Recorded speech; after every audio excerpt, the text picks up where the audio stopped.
Meghan Markle's back in the news. The wicked bitch of Montecito strikes again. Come clean.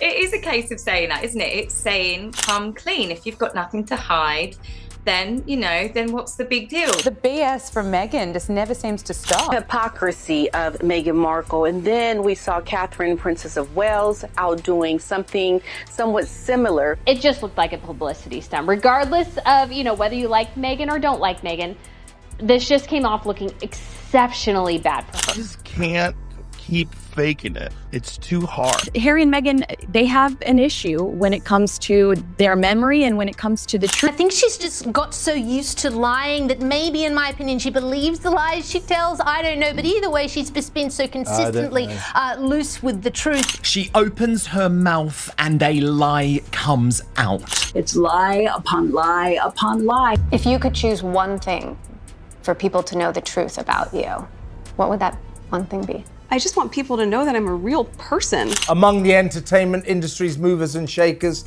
the know-nothing Sussexes are now a laughing stock. It seems very clear that Prince Harry and Meghan Markle are officially in their flop era. Show up in his space organically and authentically. It's the Hoda lexicon. They got for their heroic battle against structural racism in the royal family. Now we know there was no racism, structural or otherwise. Mystery has just been solved. The fact checkers were also quick to shut down many of Meghan's other claims during the interview. She told Oprah they were actually married 3 days before their Windsor Castle ceremony, a claim disputed by the official who drew up the paperwork, and that led to the Sussexes themselves having to issue another statement admitting they had not been married 3 days before. She also claimed before the massive wedding that she was effectively under house arrest and that for a 4-month period she left the house only twice. False, false, false. And she's fumble after fumble after fumble. Imagine spending years obsessively crafting a flawless global persona, every smile calculated, every word polished, every move curated like a luxury brand campaign, only to watch it all crack piece by piece as the truth starts leaking through the seams. Not loudly, not dramatically, quietly, relentlessly, like something that refuses to stay buried. Because this isn't about rumors. This isn't about haters. This is about patterns, uncomfortable, repeating, undeniable patterns. 13 of them. 13 moments that were supposed to disappear, but instead came back louder, sharper, and impossible to ignore. And number 11, that's where everything starts collapsing so fast it almost looks like the script itself gave up. Let's start with Archewell, the empire of kindness, the headquarters of compassion. The brand built on empathy, teamwork, and all those glowing words that look amazing on a website banner. And yet, behind the scenes, a quiet exodus. Not one employee, not two, a dozen since 2020. That's not turnover, that's a revolving door spinning so fast it might as well have its own soundtrack. And of course, there was an explanation. There's always an explanation. A shift in brand. Clean, vague, completely meaningless, because people don't abandon stable jobs en masse over a shift in brand. They leave environments, they leave pressure, they leave something that doesn't match the story being sold to the world. And insiders, they whispered about micromanagement so intense it felt suffocating. Imagine preaching kindness on global stages while your own staff is counting down minutes to escape. That's not irony, that's exposure. Prince Harry and Meghan Markle are losing staff once again. This is interesting because they just hired new staff members who are going to be across the team, really good people who had been working for major groups like Google and Apple and Netflix. So very, very experienced people. I think the issue continues to be why they leave staff is because there is no strategic purpose at the heart of what they do. Everything they do is very erratic. Now, you imagine working in a team like that where 1 minute we're doing this thing, but then we're doing this thing. Or there's a very reactive approach to things. So, for instance, when Harry lost his court case in the UK over security, he was bang in front of the BBC within 24 hours. There's not the thought and the process and the strategy that makes working for somebody a pleasurable and culturally kind of sort of uplifting experience. This would be very challenging. Because here's the contradiction that keeps surfacing. The louder the message, the messier the reality behind it. Public speeches about workplace dignity while employees privately burn out. Advocacy for compassion while insiders describe chaos. And suddenly, that polished image doesn't look so polished anymore. It looks rehearsed. Now enter the safe parent, the carefully curated figure. Doria Ragland, the calm presence, the supportive mother, always positioned perfectly in the background like a symbol of stability. But then timelines start getting checked, records get pulled, and suddenly there's a gap, a big one. Nearly a decade where things go quiet, too quiet, no public appearances, legal records instead. A disappearance so clean it almost feels intentional. At this point, you really got to remind people that his mother-in-law, Doria, when she met Meghan's father, was in fact a drug dealer. And one of the things, which all detailed in my book, is legally safe, don't worry. And one of the reasons that Thomas and Doria broke up was not only her very, very heavy drug use, but also she was selling it. And then, of course, she disappears for 10 years from Meghan's life, effectively. Legally, I can't tell you why. But there's no doubt that drugs played a big part in her life. And that's where it gets uncomfortable. Because the same person who publicly dismantled one side of her family, who aired details, conflicts, and personal history for the world to dissect, suddenly draws a line here. Suddenly privacy matters. Suddenly boundaries exist. So which is it? Transparency or selective storytelling? Because you can't sell openness and then edit your own narrative like a highlight reel. Then comes the copycat moment that no one expected, and yet somehow fits perfectly. A soft, cozy cooking concept, warm lighting, earthy tones, intimate vibes. Sounds original, right? Except it already existed. It had a name, it had a creator, Pamela Anderson. The series has had mixed reviews, and some critics say it's a copycat of Pamela Anderson's cooking show. Big knife, big heart. Yeah. I went home to my garden to make pickles and jams. I didn't know I was going to get this opportunity, so when I got it, I grabbed it by the throat. Pamela's Cooking with Love debuted in Canada 11 days ago. The titles are similar. Both are shot in bright white kitchens. Both have the same laid-back fashion. Both invite people over to make food. Some even point out Meghan high-fives her guests, just like Pamela. My happy place is the kitchen. I've always loved to cook.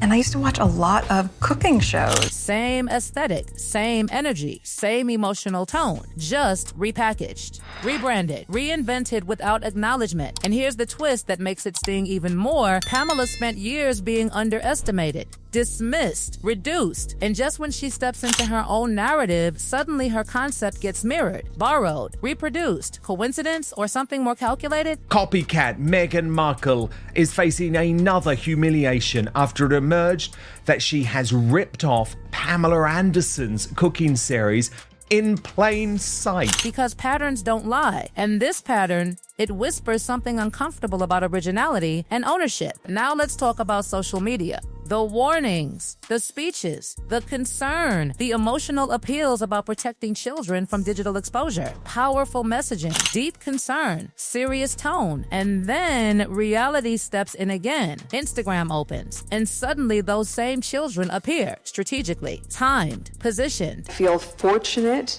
that our children are at an age, again, quite young, so this isn't in our immediate future, but I also feel frightened by how it's continuing to change, and this will be in front of us. As they say, being a parent, the days are long, but the years are short. New project, family photo, brand launch, child appearance. Press cycle incoming, perfectly curated moment. It's not random, it's synchronized. So the question becomes unavoidable, is this protection or positioning? Because you can't warn the world about exploitation while quietly participating in it, not without people noticing. And people did notice. They didn't need investigations. They didn't need leaks. They just needed a calendar. Then comes the private jet stories, and this is where things shift from contradiction to something more unsettling. Because away from cameras, away from interviews, away from the carefully constructed narrative, a different version starts appearing. Reports from flight crews, whispers of behavior that doesn't match the public persona. Cold, demanding, sharp. And here's the detail that changes everything. It wasn't just hidden from the public, it was hidden from Harry too. That means 2 performances, 2 identities, one for the world, one for the unseen moments. And maintaining that duality, that takes effort, precision, control, because slipping even once risks exposing everything. Now enter Spotify, the deal, the money, the opportunity, a platform worth millions. A chance to own a voice, shape conversations, build influence. And then something unexpected happens. Absence. Instead of leading the conversations, she delegates them. Instead of engaging, she distances. Staff step in. Interviews happen without her presence. Voices get stitched together later to create the illusion of participation. And audiences, they felt it instantly. Because authenticity can't be edited in. It either exists or it doesn't. And this felt hollow, disconnected, manufactured.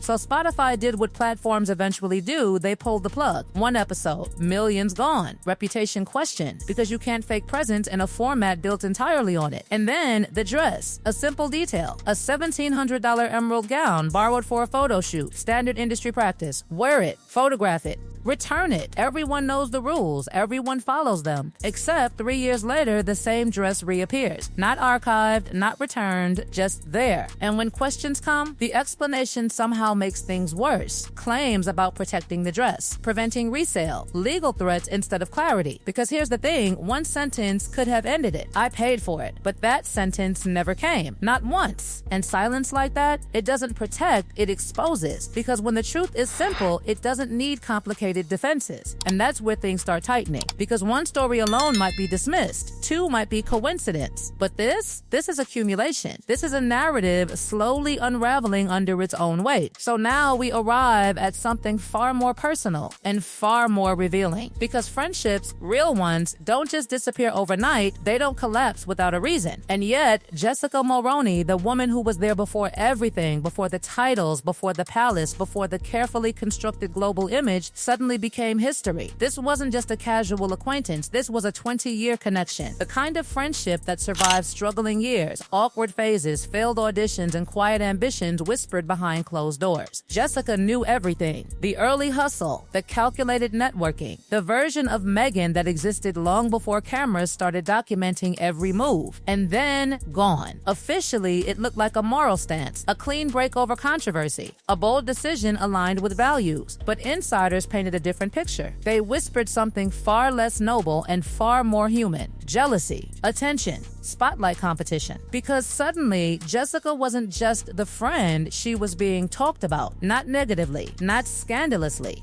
just noticed. And that apparently was enough. Because in this world, attention isn't shared, it's controlled. And when someone else starts pulling focus, the reaction isn't support, it's elimination. Just like that, 2 decades of loyalty dissolved into silence. No explanation, no reconciliation, just distance. And here's the detail that lingers like a ticking clock. Jessica knows everything. And unlike everyone else, she's not bound by silence. Now shift the lens to something even more scrutinized, the pregnancy. Because this wasn't just a personal moment, it became a global spectacle. Watched, analyzed, replayed, and slowly, quietly, questions started forming. Not loud accusations, just confusion. Because something didn't look consistent. The shape changed, the size shifted, the movement didn't quite align with expectations. And normally, people would dismiss that. Angles, lighting, fabric. But then came the moments that made people pause. Bending, squatting, movements that didn't seem restricted the way pregnancy typically is. And suddenly, curiosity turned into scrutiny. Not from critics alone, but from mothers, commentators, everyday viewers, people who've experienced it, people who recognize patterns. And then came the phrase that spread like wildfire, moon bump, a theory, a speculation, a label. And what's fascinating isn't the claim itself, it's the response to it, or rather, the lack of one. Because when something is completely false,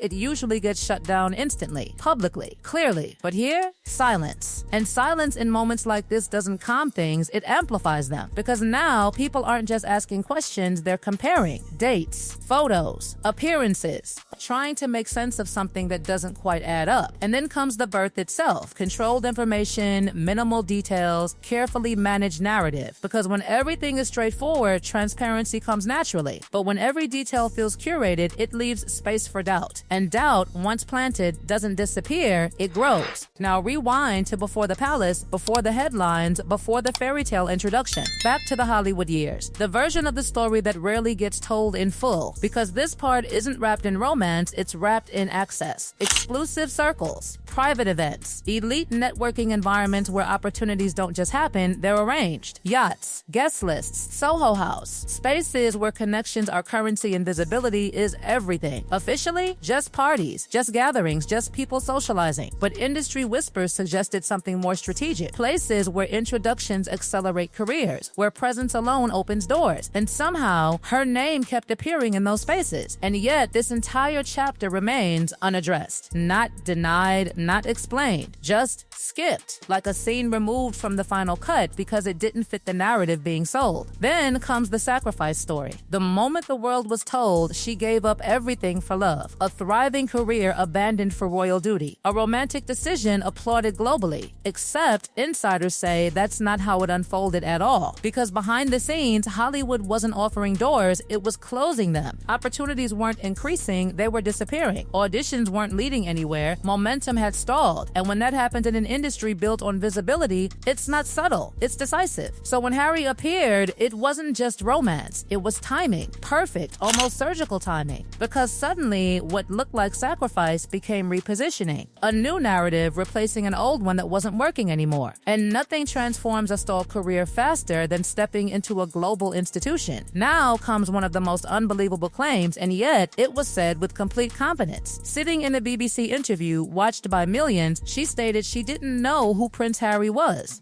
And that's where the story starts cracking in real time. Because history exists, photos exist, evidence exists. Teenage Meghan outside Buckingham Palace, smiling like she already understood what that place represented. Posters of Princess Diana on her walls. Conversations about wanting to marry a famous Englishman. Not a coincidence, not a random preference, a pattern. Because this wasn't ignorance, it looked like preparation, a trajectory, a goal that slowly aligned with opportunity until it finally materialized. And when you connect those dots, the I didn't know him narrative doesn't just weaken, it collapses. And then the baby shower, New York City, luxury hotel, private jets, celebrity guests, a celebration so grand it felt less like a personal moment and more like a production. The royal family reportedly advised against it. Too flashy, too public, too commercial. And yet, it happened anyway. But what made people stop wasn't the extravagance, it was the timing. Because right after that event, every guest had something launching. A product, a brand, a campaign. And suddenly, the baby shower didn't look like a celebration, it looked like a strategy. A coordinated moment where attention was leveraged, shared, distributed across multiple ventures. A PR ecosystem disguised as a personal milestone. Because when timing aligns that perfectly, it's rarely accidental. And that's where everything comes together. 13 moments, 13 patterns, each one small enough to dismiss on its own, but together, they form something impossible to ignore. A narrative that feels less organic and more engineered, less spontaneous and more controlled. Because the truth doesn't need perfect lighting. It doesn't need editing. It doesn't need rehearsals. And when something requires all three, people start asking why. And now the question isn't whether these moments happened, it's whether they were ever meant to be seen this clearly.